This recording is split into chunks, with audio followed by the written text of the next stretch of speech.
ನಮಸ್ಕಾರ ಸ್ನೇಹಿತರೆ, ನೀವು ನೋಡ್ತಾ ಇದ್ದೀರಾ ಮಾಹಿತಿ ಕೇಂದ್ರ ಯೂಟ್ಯೂಬ್ ಚಾನೆಲ್. ರಾಜ್ಯದಲ್ಲಿ ಬಾಡಿಗೆ ಮನೆಗೆ ಸಂಬಂಧಿಸಿದಂತೆ ಸರ್ಕಾರ ಇದೀಗ ಹೊಸ ನಿಯಮವನ್ನ ಜಾರಿ ಮಾಡಿದೆ. ದಿನೇ ದಿನ ಹೆಚ್ಚುತ್ತಾ ಇರುವಂತಹ ಬಾಡಿಗೆ ಮನೆಗಳ ಬೇಡಿಕೆ ಮತ್ತೆ ಮನೆ ಮಾಲೀಕರು ಹಾಗೂ ಬಾಡಿಗೆದಾರರ ನಡುವಿನ ವಿವಾದಗಳನ್ನ ಸರಿಯಾಗಿ ನಿಭಾಯಿಸಲು ಕರ್ನಾಟಕ ಸರ್ಕಾರವು ಇದೀಗ ಪ್ರಮುಖ ಹೆಜ್ಜೆಯನ್ನ ಇಟ್ಟಿದೆ. ಹಾಗಿದ್ರೆ ಏನು ಈ ಹೊಸ ರೂಲ್ಸ್ ಅಂತ ತಿಳಿಯಲು ವಿಡಿಯೋವನ್ನ ಪೂರ್ತಿಯಾಗಿ ವಾಚ್ ಮಾಡಿ. 1999ರ ಕರ್ನಾಟಕ ಬಾಡಿಗೆ ಕಾಯ್ದೆಗೆ ಮಹತ್ವದ ತಿದ್ದುಪಡಿಗಳನ್ನ ತರಲು ಸಚಿವ ಸಂಪುಟವು ಅನುಮೋದನೆಯನ್ನ ನೀಡಿದೆ. ಈ ಬದಲಾವಣೆಯು ಬಾಡಿಗೆ ಸಂಬಂಧಿತ ವಿವಾದಗಳಲ್ಲಿ ಜೈಲು ಶಿಕ್ಷೆಯನ್ನ ಸಂಪೂರ್ಣವಾಗಿ ರದ್ದುಪಡಿಸಿ ಅದರ ಬದಲಿಗೆ ದಂಡದ ಮೊತ್ತವನ್ನ 10ರಿಂದ 20 ಪಟ್ಟು ಹೆಚ್ಚಿಸಿದೆ. ಹಾಗಿದ್ರೆ ಹೇಗೆ? ಮೊದಲನೇದಾಗಿ ಕ್ರಿಮಿನಲ್ ಮೊಕದ್ದಮೆ ರದ್ದು. ಅಂದ್ರೆ ಬಾಡಿಗೆದಾರರು ಮತ್ತೆ ಮಾಲೀಕರ ನಡುವಿನ ವಿವಾದಗಳನ್ನ ಇನ್ಮುಂದೆ ಅಪರಾಧವಲ್ಲ ಅಂತ ಹೇಳಿ ಪರಿಗಣನೆ ಮಾಡಲಾಗುತ್ತೆ. ಸಣ್ಣ ಪುಟ್ಟ ನಿಯಮ ಉಲ್ಲಂಘನೆಗಳಿಗೆ 1 ತಿಂಗಳವರೆಗೆ ಇದ್ದ ಜೈಲು ಶಿಕ್ಷೆಯ ನಿಬಂಧನೆಯನ್ನ ಇದೀಗ ಸರ್ಕಾರ ಸಂಪೂರ್ಣವಾಗಿ ತೆಗೆದುಹಾಕಿದೆ. ಇದೀಗ ಅದರ ಬದಲಿಗೆ ದಂಡದ ಮೊತ್ತವನ್ನ ಹೆಚ್ಚಳ ಮಾಡಿದೆ. ಅಂದ್ರೆ ಜೈಲು ಶಿಕ್ಷೆಯನ್ನ ತೆಗೆದು ಹಾಕಿದ್ರು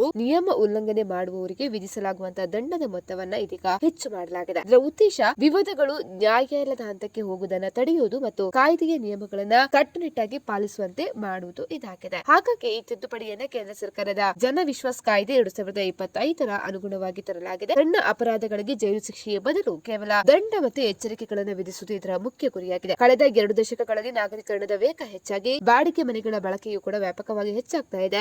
ಇನ್ನು ಹಳೆಯ ಕಾನೂನಲ್ಲಿ ಬದಲಾವಣೆ ಅವಶ್ಯಕತೆ ಕೂಡ ಹೆಚ್ಚಾಗಿತ್ತು. ಹೀಗಾಗಿ ಇದೀಗ ದಂಡವನ್ನ ಹೆಚ್ಚಿಸಿ ಇದೀಗ ಏನ್ ಮಾಡಿರುವಂತದ್ದು ಕ್ರಿಮಿನಲ್ ಮೊಕದ್ದಮೆಯನ್ನ ರದ್ದು ಮಾಡಿರುವಂತದ್ದು. ಸ್ನೇಹಿತರೆ, ನಾವು ಮಾಡಿರುವಂತಹ ವಿಡಿಯೋ ಇಷ್ಟ ಆದಲ್ಲಿ ವಿಡಿಯೋಗೆ ಒಂದು ಲೈಕ್ ಅನ್ನು ಕೊಡಿ. ಅದೇ ರೀತಿ ಮತ್ತಷ್ಟು ಅಪ್ಡೇಟ್ ಗಾಗಿ ನಮ್ಮ ಚಾನೆಲ್ ಅನ್ನು ಕೂಡ ಸಬ್ಸ್ಕ್ರೈಬ್ ಮಾಡ್ಕೊಳ್ಳಿ.